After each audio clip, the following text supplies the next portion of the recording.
Hello दोस्तों, इस lesson solution channel पर आप सभी का स्वागत है। इस वीडियो लेक्चर में दर्पण से संबंधित जानकारी प्राप्त करेंगे कि दर्पण हम किसे कहते हैं, दर्पण कितने प्रकार के होते हैं, दर्पण को घरेलू भाषा में हम क्या कहते हैं, इंग्लिश में इसे क्या कहते हैं। तो इंग्लिश में इसे मिरर कहते हैं, घरेलू भाषा में आईना कहते हैं और इसे फिजिक्स की भाषा में दर्पण कहते हैं। क्या कहते हैं? दर्पण कहते हैं। तो दर्पण कितने प्रकार के होते हैं तो देखते हैं बोर्ड पे।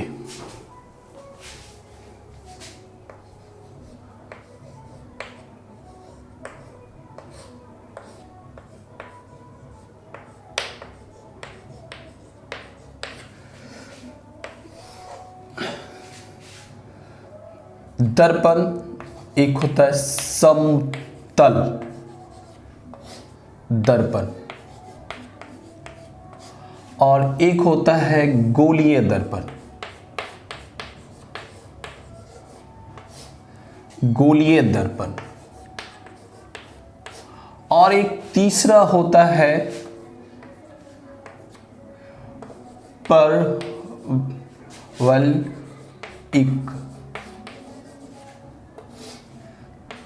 दर्पण। इस तीनों में से सबसे ज्यादा मोस्ट इंपॉर्टेंट इसी से क्वेश्चन पूछा जाता है और ये सबसे ज्यादा इसी के बारे में हमें जानकारी भी लेना है। गोलीय दर्पण के बारे में, दर्पण कितने प्रकार के होते हैं तो 3 प्रकार के। तो चलते देखते कि दर्पण कहते किसको? वह वस्तु जो अपने ऊपर पड़ने वाले प्रकाश के अधिकांश भाग को एक निश्चित नियम अनुसार परावर्तित कर देते हैं, उसे हम दर्पण कहते। क्या कहते? दर्पण कहते। वह वस्तु जो अपने ऊपर पड़ने वाले प्रकाश के अधिकांश भाग को एक निश्चित नियम अनुसार परावर्तित कर देते हैं, उसे क्या कहते? दर्पण कहते। क्या कहते? दर्पण कहते। तो दर्पण कितने प्रकार के होते हैं तो 3 प्रकार के होते हैं। कितने प्रकार के होते हैं? 3 प्रकार के। एक समतल दर्पण, एक गोलीय दर्पण और एक परवलयिक दर्पण। अब इस तीनों के बारे में बारी बारी से जानकारी प्राप्त करेंगे कि दर्पण हम किसे कहते हैं। तो सबसे पहले हम जानकारी प्राप्त करेंगे समतल दर्पण के बारे में। किसे? समतल दर्पण के बारे में कि समतल दर्पण हम किसे कहते हैं। तो देखते हैं कि समतल दर्पण किसे कहते हैं। इसके भाषा से, इसके वर्ड से ही, शब्द से ही पता चल रहा है समतल। समतल का मीनिंग होता है बराबर। क्या हो? बिल्कुल बराबर होना चाहिए, उसे हम क्या कहते हैं? समतल। अब देखते हैं कि समतल दर्पण, कोई भी दर्पण हो, मान के चलिए कोई दर्पण है, इसमें 2 सतह होता है।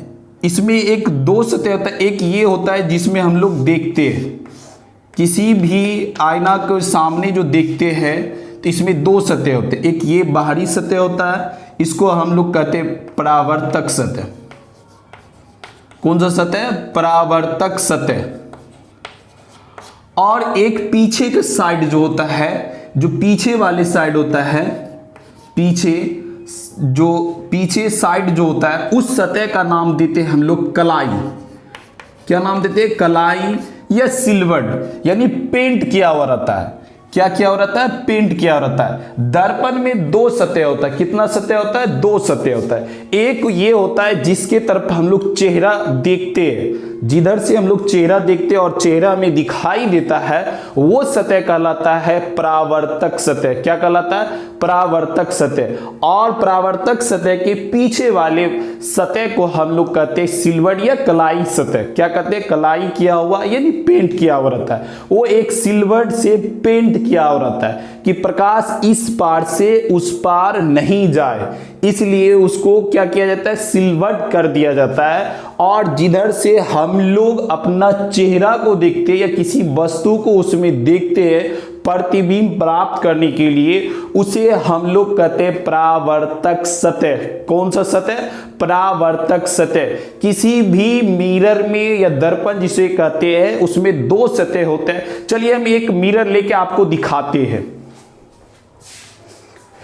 ये मेरे पास मिरर आ चुका है। देखिए ये जो सतह है इस सतह को हम लोग कहते हैं परावर्तक सतह। कौन सा सतह कहते हैं? परावर्तक सतह। और इसके जो पीछे वाले भाग होगा ये सिल्वर्ट किया होगा। ये तो रेड वाले जो देख रहे हैं ये एक कवर है, ये क्या है? कवर है। लेकिन इस पे जो हम लोग चेहरा देखते हैं और ये चेहरा देखने के लिए ये जो देख रहे हैं ये ही सतह कहलाता है परावर्तक सतह। क्या कहलाता है? परावर्तक सतह। देख रहे हैं इस दर्पण का जो देख रहे हैं ये परावर्तक सतह बिल्कुल बराबर है। क्या है? बराबर है, एकदम बिल्कुल समतल है। इसको क्या कहते हैं? समतल कहते हैं।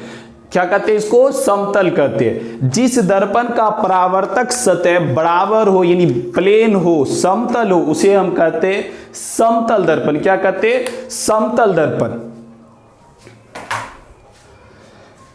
क्या कहते हैं? समतल दर्पण। जिस दर्पण का परावर्तक सतह समतल हो उसको हम क्या कहेंगे? समतल दर्पण। क्या कहेंगे? समतल दर्पण। जिस दर्पण का परावर्तक सतह समतल हो उसे कौन सा दर्पण कहेंगे?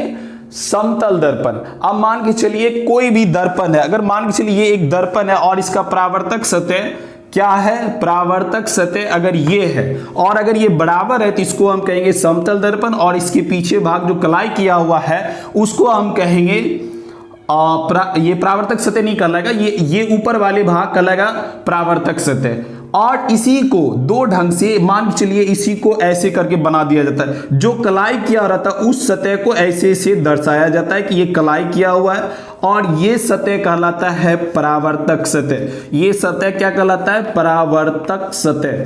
क्या कहलाता है? परावर्तक सतह।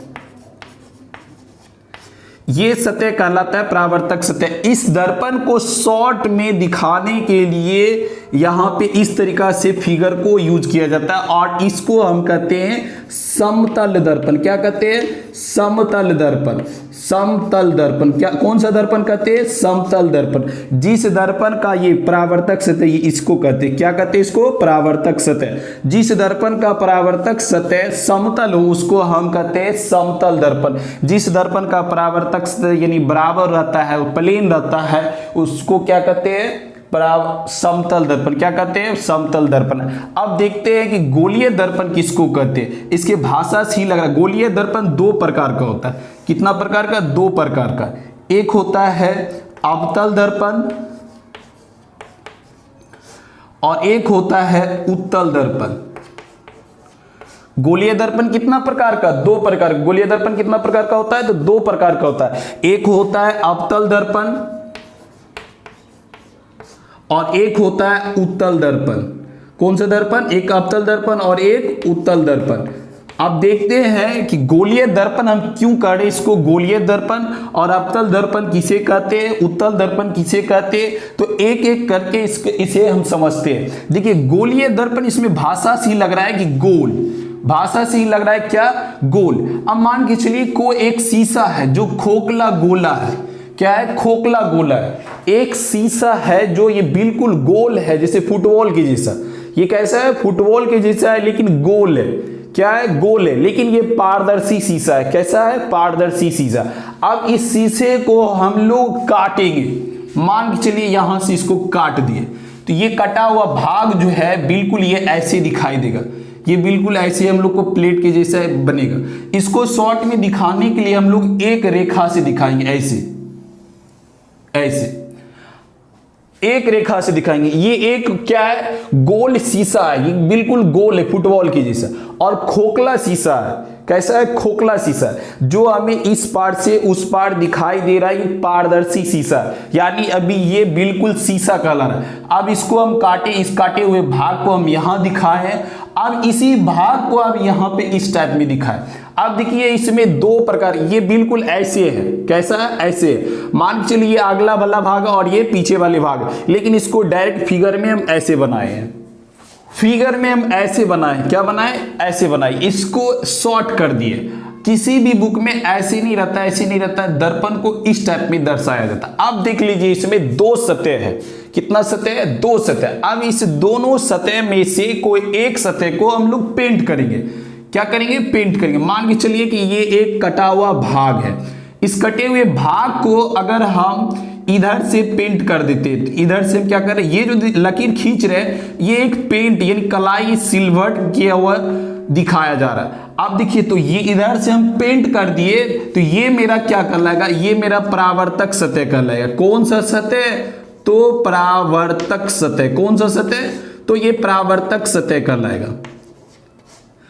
क्या कहलाएगा, परावर्तक सतह। क्या कहलाएगा, परावर्तक सतह। अब इसमें भी देखिए हम अगर मान के चलिए कोई दर्पण था, अगर हम इसको ऐसे करके ये था, हम इधर से पेंट नहीं करके हम अंदर से भी पेंट तो कर सकते थे, इधर से भी पेंट कर सकते थे, इधर से भी हम क्या कर सकते, पेंट कर सकते, इधर से भी हम इधर से भी पेंट कर सकते और इधर से भी पेंट कर सकते, दोनों तरफ से पेंट कर सकते, इधर से भी और इधर से भी, दोनों तरफ से पेंट कर सकते हैं। इधर से भी पेंट कर सकते हैं और इधर से भी पेंट कर सकते हैं। तो इधर से जब पेंट किए हैं तो ये मेरा परावर्तक सतह कहलाएगा, और जब हम इधर से पेंट किए हैं तो ये मेरा परावर्तक सतह कहलाएगा। ये परावर्तक सतह। परावर्तक मतलब था किसी चीज से कोई इसको दिया तो ये टकरा कर, यानी प्रकाश इसको देंगे तो इसी सतह से क्या हुआ, टकरा कर वापस आएगा। अब देखिए यहां पे परावर्तक सतह इसका ये हो गया और इसका परावर्तक सतह ये हो गया। इसका परावर्तक सतह क्या दिख रहा है कि धंसा हुआ है, क्या है, धंसा हुआ है, यानी ये धंसा हुआ है। और इसका परावर्तक सतह क्या दिख रही है कि उबड़ा हुआ है, क्या है, उबड़ा हुआ। तो यहां पे आप देखिए कि किसको हम लोग क्या कहेंगे, कि किसको अवतल कहेंगे, किसको उत्तल कहेंगे। तो ये मान लीजिए कि ये अवतल है, तो अवतल का मीनिंग ही होता है धंसा और उत्तल का मीनिंग ही होता है उबड़ा हुआ। अब इसी से, इस शब्द से ही पता चल जाएगा कि ये भी एक दर्पण है और ये भी एक दर्पण है, ये भी एक दर्पण है और ये भी एक दर्पण है। तो इस दर्पण का परावर्तक सतह धंसा हुआ है, क्या है, धंसा हुआ। इसलिए जिस दर्पण का परावर्तक सतह धंसा हुआ हो उसे हम कहेंगे अवतल दर्पण। कौन सा दर्पण, अवतल, क्योंकि अवतल का मीनिंग ही होता है धंसा हुआ। और जिस दर्पण का परावर्तक सतह उबड़ा हुआ हो उसे हम कहेंगे उत्तल दर्पण। क्या कहेंगे, उत्तल दर्पण। तो ये मेरा परावर्तक सतह धंसा हुआ है, इसमें परावर्तक सतह धंसा हुआ है, इसलिए हम इस दर्पण को क्या कहेंगे, अवतल दर्पण। और इस दर्पण का उबड़ा हुआ है इसलिए इसे क्या कहेंगे, उत्तल दर्पण। तो यानी गोलीय दर्पण के दो भाग, गोलीय दर्पण के दो भाग। अब गोलीय दर्पण इसे क्यों कह रहे हैं, तो देखिए ये किसी खोखले गोले से क्या प्राप्त हुआ है, दर्पण प्राप्त हुआ है। किसी खोखले गोले से ही इस दर्पण को हम बनाए हैं, किसी खोखले गोले से ही इस दर्पण को प्राप्त किए, इसलिए इस दर्पण को गोलीय दर्पण ये भी कहलाएगा और ये भी कहलाएगा। दोनों गोलीय दर्पण ही है, ये भी गोलीय दर्पण ही, ये भी गोलीय दर्पण। लेकिन इस गोलीय दर्पण में ये अवतल दर्पण और ये उत्तल दर्पण। अब क्वेश्चन आता है कि गोलीय दर्पण किसे कहते हैं, तो जो दर्पण किसी खोखले गोले का खंड हो यानी टुकड़ा हो। तो ये भी देखिए खोखले गोले के खंड हो यानी टुकड़ा इसी से प्राप्त किए। तो जो दर्पण किसी खोखले गोले का खंड हो उसे हम गोलीय दर्पण कहते हैं। गोलीय दर्पण दो प्रकार का होता है, एक अवतल दर्पण होता है और एक उत्तल दर्पण होता है। अवतल दर्पण का मीनिंग होता है, शाब्दिक जो अर्थ होता है उसका धंसा हुआ, और उत्तल दर्पण का होता है उबड़ा हुआ। अब जैसे मेरा हाथ को देख लीजिए, अब ये मेरा धंसा हुआ है, ये भाग कहलाएगा अवतल और ये भाग कहलाएगा उत्तल। तो परावर्तक सतह के अनुसार जिस दर्पण का परावर्तक सतह धंसा हुआ हो उसको हम कहेंगे अवतल दर्पण, और जिस दर्पण का परावर्तक सतह उबड़ा हुआ हो उसको हम कहेंगे उत्तल दर्पण। और जिस परावर्तक सतह, जिस दर्पण का परावर्तक सतह, अब यहां पे देख लीजिए शुरुआत में ही बताया कि जिस दर्पण का परावर्तक सतह, मान के चलिए बिल्कुल ही यहां क्या समतल है, तो ये परावर्तक सतह इसका ये हो गया। तो जिस दर्पण का परावर्तक सतह बिल्कुल बराबर हो, प्लेन हो, उसको कहेंगे समतल दर्पण। और जिस दर्पण का परावर्तक सतह धंसा हुआ हो उसको कहेंगे अवतल दर्पण। और जिस दर्पण का परावर्तक सतह उबड़ा हुआ हो उसे हम कहेंगे उत्तल दर्पण। अब जैसे एक चम्मच है, चम्मच में दो भाग होता है, एक धंसा हुआ रहता है और एक उबड़ा हुआ रहता है। जो धंसा हुआ रहता है उसको हम कहते हैं अवतल भाग, और जो उबड़ा हुआ रहता है उसको हम कहते हैं उत्तल भाग। अब एक बच गया है परवलिक भाग, ये 10वां में नहीं पूछता है लेकिन इसके बारे में जान जाएंगे कि ये बिल्कुल ऐसे बनता है, ऐसे। तो जो दर्पण ना तो बिल्कुल गोल होता है और ना तो बिल्कुल स्ट्रेट होता है उसी को हम कहते हैं परवलिक दर्पण। इसका ज्यादा यूज नहीं होता है, ज्यादा से ज्यादा हमें फोकस करना है तो गोलीय दर्पण पे। किस दर्पण पे, गोलीय दर्पण। जिस दर्पण का परावर्तक सतह समतल हो उसको हम क्या कहेंगे, समतल दर्पण। और जो दर्पण किसी खोखले गोले का भाग हो उस दर्पण को हम कहेंगे गोलीय दर्पण। अब गोलीय दर्पण दो प्रकार के होते हैं। गोलीय दर्पण कितना प्रकार का, दो प्रकार का, एक अवतल दर्पण और दूसरा उत्तल दर्पण। जिस दर्पण का परावर्तक सतह धंसा हुआ हो उसे अवतल दर्पण कहते हैं और जिस दर्पण का परावर्तक सतह उबड़ा हुआ हो उसे हम क्या कहेंगे, उत्तल दर्पण। एक बार फिर से हम रिवाइज कर देते हैं पूरा कि जिस दर्पण का परावर्तक सतह समतल हो, क्या हो, समतल, उसे हम क्या कहेंगे, परावर्तक सतह। परावर्तक सतह किसे कहते हैं, तो मान के चलिए कोई आईना है जिसको हम दर्पण कहते हैं, जिधर से हम लोग चेहरा देखते हैं वो सतह कहलाता है परावर्तक सतह। और उसके पीछे वाले भाग जो कहलाता है वो कलाई किया रहता है, सिलवट किया रहता है चांदी से, समझ रहे, वो इसलिए किया जाता है कि वो दर्पण को बनाने के लिए जो इस पार से उस पार प्रकाश नहीं जा सके। तो मान के यहाँ पे देख लिए कि पूरा एक बार फिर से हम रिवाइज करें कि ये समतल दर्पण है। जिस दर्पण का परावर्तक सतह क्या हो, समतल, उसे समतल दर्पण कहते हैं। गोलीय दर्पण को देख लिए, गोलीय दर्पण क्या है, एक खोखला गोला है जो बिल्कुल शीशा है, जो इस पार से उस पार हम देख सकते हैं। इसी से हम काट के ऐसे बनाए और इसी काटने के बाद इसको ऐसे दिखाए। अब ये कांच का शीशा है, अभी इस पार से उस पार दिखाई दे रहा है, लेकिन जब हम एक साइड को इधर से पेंट कर दिए तो इधर से ये क्या बन गया, शीशा दर्पण बन गया। और इधर से जब पेंट कर दिए तो इधर से चेहरा दिखाई देगा, चेहरा इसमें इधर से दिखाई देगा, लेकिन इसका परावर्तक सतह धंसा हुआ है इसलिए इसको हम कहेंगे अवतल दर्पण। इसका उभरा हुआ है इसलिए इसको कहेंगे हम उत्तल दर्पण। आज की वीडियो में बस यहीं तक, और दर्पण से संबंधित और अधिक जानकारी प्राप्त करने के लिए इसके आगे वीडियो देखें।